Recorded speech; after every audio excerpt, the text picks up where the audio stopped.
Hey everyone, it's Ginger and welcome to the video. Sorry for this video being out pretty late. I meant to upload one in November, but then my school decided that they needed to have every single test be in the month of November, so I didn't have a ton of time to do that. This video is probably going to be a bit shorter than the other ones I've done just because of all the tests, like I said before, and also because it's been the holidays, so and we've been traveling, so I haven't had a ton of time to work on videos.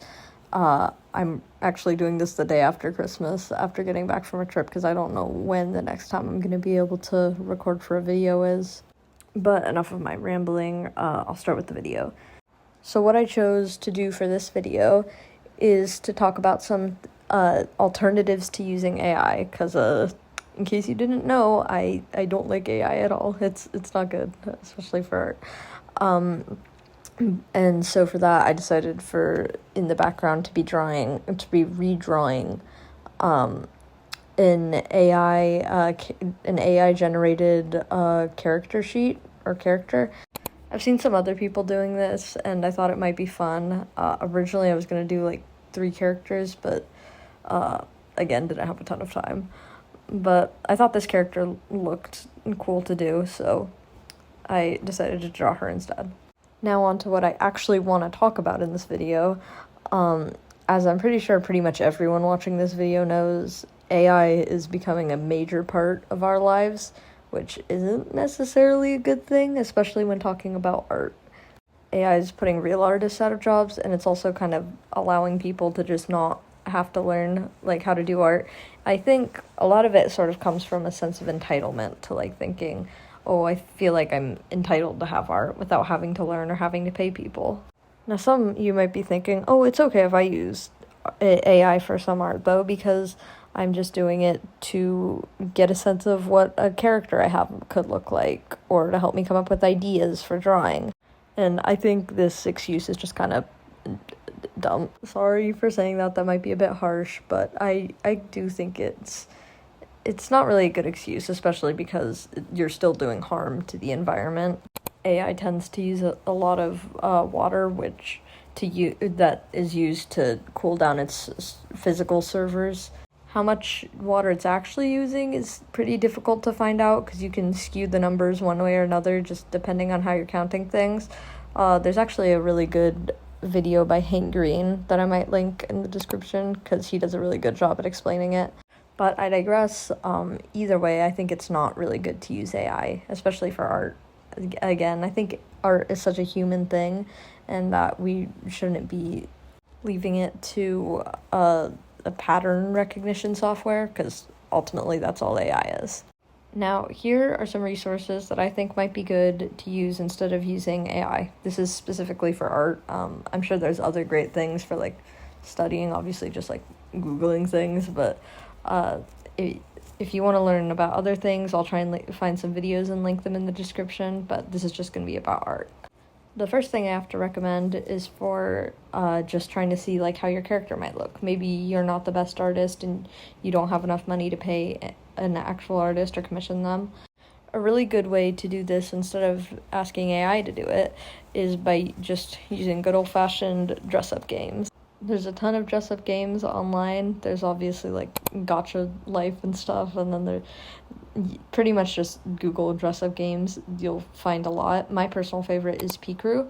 P-Crew is a website where a bunch of different artists make their own custom dress-up games, so you can find it in different styles, and all of them have different wardrobe options. I highly recommend it. There's even a lot of P-Crews for like non-human characters, so like dragons and stuff, so you can use it for pretty much anything your heart desires. There's also a lot of P-Crews that are like, you can make objects or scenes with multiple characters. I'll find a few I really like and link them in there in the description, but I also recommend you just go and check it out for yourself, because pretty much any personal interest you might have in like the style, you'll be able to find on P-Crew. Next, I'd like to talk about like finding reference photos. Now, the obvious first place to find reference photos is Pinterest, but of course that like you can find a lot on Pinterest, but you can't always find exactly what you're looking for. First of all, you could just like make a pose using a reference of yourself. This one's actually surprisingly helpful because then because you know exactly what you want the picture to look like. So all you have to do is try and emulate it yourself. But of course, this isn't always helpful because you might want something with a like completely different hairstyle, and that's what the reference you're looking for is, or face shape, or anything like that. Something I really find helpful for this is a technique called photo bashing. Photo bashing is basically when you take multiple references and mash them together. For example, you could use one person's base as a face and then use another person's eyes, another person's mouth. It does sort of give the image like a Frankenstein-y feel just because everything looks out of place together, but when you actually draw it, you can make it, your brain kind of fills in the blanks and it can make it look pretty seamless. And the final one I want to say is it's not really art related, it's kind of straying from that topic, but it is still like character related and stuff, so I thought it would be fun to include it on here.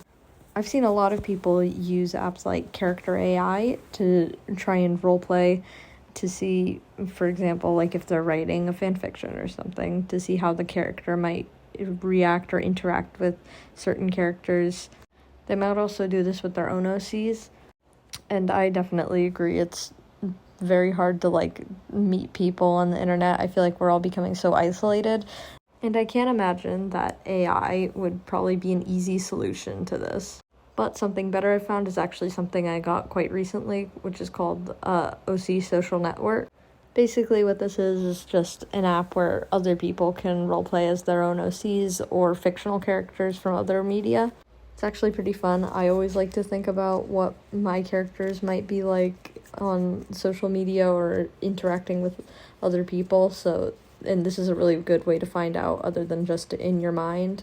And from what I've seen on there, a lot of people seem very enthusiastic to be able to roleplay on there. So, hopefully that will help you with creating your OCs or trying to write a scene or whatever. Anyways, that's pretty much all I have to say for this video.